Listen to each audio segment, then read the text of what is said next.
तुम जो एक जगह में इकट्ठे होते हो तो यह प्रभु भोज खाने के लिए नहीं। बस जो इकट्ठे होते हैं ये प्रभु भोज, आज जितने लोग हैं प्रभु भोज के, आज प्रभु भोज हम जाएंगे, है ना। अब आप मेरे साथ बेटा पढ़िएगा, इसका अगला कलाम पढ़िएगा, 23 से स्टार्ट करिएगा, 23 से 31। क्योंकि यह बात मुझे प्रभु से पहुंची और मैंने तुम्हें भी पहुंचा दी कि प्रभु यीशु ने जिस रात वह पकड़वाया गया रोटी ली और धन्यवाद करके उसे तोड़ी और कहा, यह मेरी देह है जो तुम्हारे लिए मेरे स्मरण के लिए यही किया करो। क्या प्यादा खुदावंद ने एक रोटी ली, तोड़ी, क्या कहा, ये मेरी देह क्या है, देह जो तुम्हारे लिए है। हालेलुया।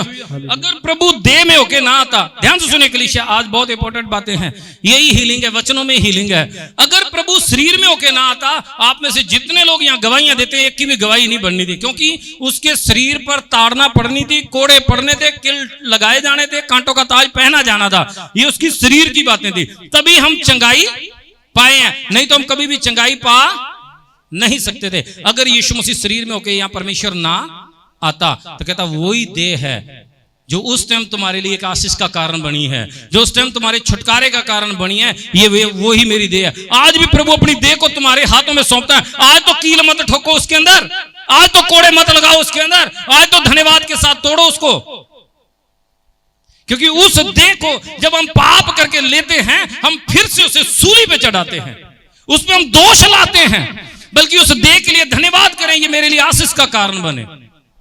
हाँ जी, आगे। इस रीति से उसने बियारी के पीछे कटोरा भी लिया और कहा, यह कटोरा मेरे लहू में नई वाचा है। हाँ, पुराने टाइम में ये होता था कि आज भी यही है कि जो बलि दी जाती थी, प्राण जो होता है ना वो लहू में होता है, और खून की बलियां दी जाती थी। यीशु मसीह का वो लहू कुर्बान हुआ, जिस लहू से आज छुटकारा होता है, जिस लहू की आग के आगे बीमारियां खड़ी नहीं रहती, दुष्ट आत्मा खड़ी नहीं रहती, हमारे लिए वो लहू दिया गया, हम आजाद किए गए और हम उस लहू से हम धुले गए। अगर वो लहू ना होता हम कभी धर्मी नहीं हो सकते थे। मैं यहाँ खड़ा होकर पवित्र हुजूरी में खड़ा होकर प्रचार नहीं कर सकता था। आप खुदा की बाइबल को अपने हाथ में नहीं ले सकते थे, ये उसके लहू से धुले हुए लोग हो आप। आमीन। वो आज भी वही कहता है, ये मेरा लहू है जो तुम्हारे लिए है, मेरी याद में किया करो। आज भी उस लहू को उसी रीति से लिया करो। आप तेल को ही उतना लहू समझ के मत लिया करो, ये आप प्रभु भोज लेते हो, वो भी उसका लहू है जो हमें शुद्ध करता है, उसकी इज्जत किया करो।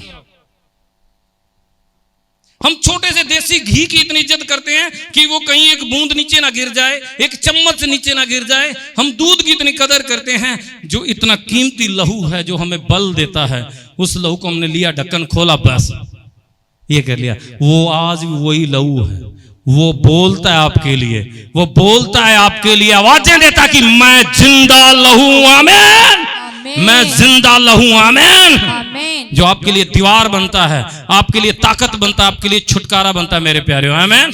आगे क्या लिखा बेटा, पढ़िएगा। जब कभी पियो तो मेरे स्मरण में यही किया करो। जब कभी पियो मेरे स्मरण के लिए यही किया करो। हाँ, क्योंकि जब कभी तुम यह रोटी खाते और इस कटोरे में से पीते हो तो प्रभु की मृत्यु को जब तक वह न आए प्रचार करते रहो। आमीन। कहता जब कभी खाते और पीते हो और यीशु की देह और लहू का प्रचार करते हो, यीशु का लहू और देह है, आज वो देह आपके हाथ में आने वाली है। आमीन। आज वो लहू आपके हाथ में आने, उस पर दोष नहीं लगाने देना मेरे जो। आप बदल दो अपने आप को, खुदा के लिए छोड़ दो कि परमेश्वर मैं तेरे कामों के लिए तैयार हूँ। आमीन। मैं तेरे लिए समर्पित हूँ। आमीन। आगे पढ़िएगा बेटा। इसलिए जो कोई अनुचित रीति से प्रभु की रोटी खाए या उसके कटोरे में से पिए, वह प्रभु की देह और लहू का अपराधी ठहरेगा। क्या लिखा है देखिए, देह और लहू किसके लिए था? हमारे छुटकारे के लिए था कि नहीं था? लिखा उसके कोड़े खाने से हम लोग क्या हो गए? चंगे हो गए, और उसके लहू से हम शुद्ध हो रहे और धुल गए, है ना। उसका लहू अच्छी चीज है कि नहीं है? उसकी देह अच्छी चीज है या नहीं है? अच्छी चीज है ना। लेकिन आगे बोला अगर कोई अनुचित रीति से लेगा तो वो उस लहू का अपराधी भी ठहरेगा। आप पता नहीं कितनी बार अपराधी ठहरे होंगे, कितनी बार उस देह और लहू के दोषी बने होंगे। आज के बाद आपको आजाद होना है, मुक्त होना है, मैं सच कह रहा हूं। क्या लिखा बेटा, आगे देखिएगा। इसलिए मनुष्य अपने आप को जांच ले और इस रीति से इस रोटी में से खाए और इस कटोरे में से पिए। कहता पहले अपने आप को जांच ले और मन में ठोक ले। आज तो आप तौबा करके ले लेंगे। अगर आपके जीवन में व्यभिचार है तो उसे खत्म करके ले। मैं सच कह रहा हूं, तौबा करके दोबारा से जाके ये ना हो कि आप दोबारा से फिर व्यभिचार करें, आप उसके लहू के दोषी ठहरेंगे। इसमें मलकीत राजस्थानी आपके लिए फिर कोई भी मान लो सजा को लेने या दोषी ठहरने के लिए तैयार नहीं है। मैंने प्रचार कर दिया है, मेरा कसूर नहीं होगा, मैं पहले ही कह रहा हूं, और ये छुटकारा इसी में ही है। आमीन, हालेलुया। क्या लिखा? अच्छी तरह से अपने आप को जांच ले कि दोबारा से मैंने व्यभिचार नहीं करने, दोबारा से मैंने नशे नहीं करने, बेईमानियां नहीं करने। मैं यीशु के लहू का अपराधी, वही लहू जो मेरे लिए छुटकारा था, वही लहू जो मेरे लिए आजादी था, वही मेरे लिए शराब क्यों बने? मैं उसका अपराधी क्यों हूं? एक बंदा किसी इंसान का अपराधी हो जाए तो कानून उसे ठोक देता है जेल में। आप परम पिता परमेश्वर, प्रधान सेनाओं के यहोवा, याकूब के परमेश्वर, अब्राहम के परमेश्वर, इसहाक के परमेश्वर के पुत्र प्रभु यीशु मसीह के लहू के अपराधी ठहरते हैं। वहां छुटकारा कैसे, वहां माफी कैसे हो सकती है? सच्चे मसीह बनिएगा। मैं फिर कहता हूं, हमें क्रिश्चियन ईसाई बनने की जरूरत नहीं है, हमें सच्चे विश्वासी बनने की जरूरत है, हमें अच्छे इंसान बनने की जरूरत है। नाम के मसीह कोई स्वर्ग नहीं जाएगा। सच कह रहा हूं, जो दिल से पूरी हार्ट से कि तू मुझे देखता और मैं तुझे देखता हूं, कौन मेरे लिए कैसा है मुझे ये परवाह नहीं है, तू मेरे लिए अच्छा है मुझे इस बात की फिक्र है। वैसे आमीन, मैं अच्छा हूं, मैं अच्छा बनना चाहता हूं, यही आपको चलाएगा और यही आपकी जीत दिलाएगा। आगे क्या लिखा बेटा, ध्यान से देखिएगा। क्योंकि जो खाते पीते समय प्रभु की देह को न पहचाने, वह इस खाने और पीने से अपने ऊपर दंड लाता है। क्या लिखा? पंजाबी च सुनावा। कहता अगर कोई खान या पीण वेले, क्या प्रभु भोज खाने या प्रभु का लहू पीने के समय अगर इसकी देह को ना पहचाने, वो क्या करता है? अपने उत्ते की लेके आंदा है? दंड लेके आंदा है, सजा लेके आंदा है। किंदे उत्ते? खुद दे उत्ते। तुसी पता नहीं कितनी बार अपने ऊपर सजा लेके आए, जो रुस के, लड़ के, क्रोध च, पाप च, नशिया च, है ना, बेईमानी, चोरी कर दे, व्यभिचार कर दे। अगर तुसी प्रभु भोज लेने हो तो तुसी अपने उत्ते की लेके आने हो? क्या लेके आते हो? सजा लेके आने हो। हालेलुया। फिर क्यों हो गया? अरे तू खुद लेके आया है, किसने कहा है तुझे? खुद लेके आया। ये मुसीबत नहीं आ गई, ये परेशानी नहीं आ गई, हम खुद लाते हैं। आप जीवित परमेश्वर की औलाद हैं, उसके वचन को पहचान के उधर देखें। कहता उसे पहचाने, हालेलुया, उसे पहचाने, उसकी पावर को पहचाने। हमारे गुनाहों के लिए, गुनाह जब आप यशाया के अंदर पढ़ते हैं ना 53 की 5 में, परंतु हमारे अपराधों के कारण घायल किया गया, हमारे अधर्म का में दुख चला गया, हमारी शांति के लिए उतारना पड़ी, और उसके कोड़े खाने से हम लोग क्या हो जाएं? चंगे हो जाएं। ये था उस लहू में ताकत। आपके अपराध माफ किए गए, आपको चंगाई मिली यीशु के लहू से, आपको यीशु के लहू से छुटकारा मिला है। ये उस लहू के, उसके अपराधी मत बनिएगा। कोई भी बंदा आज पीछे हट जाना, आज हाथ मत आगे करना। अगर आपको लगता है ना मैं पाप नहीं छोड़ सकता, तो आज प्रभु भोज मत लेना, कोई जरूरत नहीं है। दोषी मत ठहरिएगा, लेकिन लेने से ही आशीष आएगी, मैं पहले कह रहा हूं। और अगर आज तौबा करके आप लेते हैं तो खुद आपको ब्लेस करेगा। सब बोले आमीन। क्योंकि आपका न्याय करने वाला कौन है?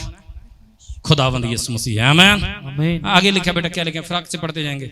इसी कारण तुम में बहुत से निर्बल और रोगी हैं और बहुत से सो भी गए। कितनी खतरनाक बात है। कहता तुम में से बहुत से क्या है? निर्बल है, कमजोर है। कोई फाइनेंस से कमजोर है, कोई पैसे से कमजोर है, कोई शरीर से कमजोर है, कोई रिश्ते हैं, उन्होंने रिश्ते कमजोर ने। ये सारी कमजोरियां जो आपके रिश्तों में, आपके फाइनेंस में आई हुई हैं, इसी वजह से, क्योंकि आप वो दोष लेके आए हैं। और बहुत से कमजोर और बहुत से रोगी हैं। कहता इसी वजह से कई बार बीमारी, अचानक से बीमारियां आ रही हैं, अचानक से बीमारियां, घर में रोग पैदा हो रहे हैं। ये इसी वजह, क्योंकि आपके अंदर से वो जलन खत्म ही नहीं हो रही, आपके अंदर से वो नफरत खत्म ही नहीं हो रही, ईर्ष्या खत्म ही नहीं हो रही। इसको खत्म करिएगा, और इसी वजह से बीमारियां घेर लेती हैं। और क्या लगा? कुछ सो भी गए। सो का मतलब क्या था? कुछ मर भी गए। कईयों की जिंदगी में मौत इसलिए राज करती है क्योंकि उन्होंने प्रभु के भोज को, प्रभु की देह को कभी पहचाना ही नहीं। बीमारियां उनके घरों में इसलिए राज करती हैं क्योंकि उन्होंने उसकी कभी कदर ही नहीं की। इसीलिए वो निर्बल हैं, इसीलिए गरीब हैं, श्रापित हैं, क्योंकि यीशु मसीह के लहू की कभी इज्जत ही नहीं की। ये बाइबल में लिखा, मैं नहीं बोल रहा हूं। आज बोले तेरा लहू मेरे लिए आशीष का कारण है। आमीन, आमीन। और उसने कहा था मेरी याद में करना। जब जब आप देह को और लहू को, मांस को लेते हो ना, शैतान का हर साम्राज्य हिल जाता है आपकी जिंदगी से। शैतान हिल जाता है कि वही देह आज भी इनकी जिंदगी में काम कर रही है, वो लहू आज भी इनकी लाइफ में क्या कर रहा है?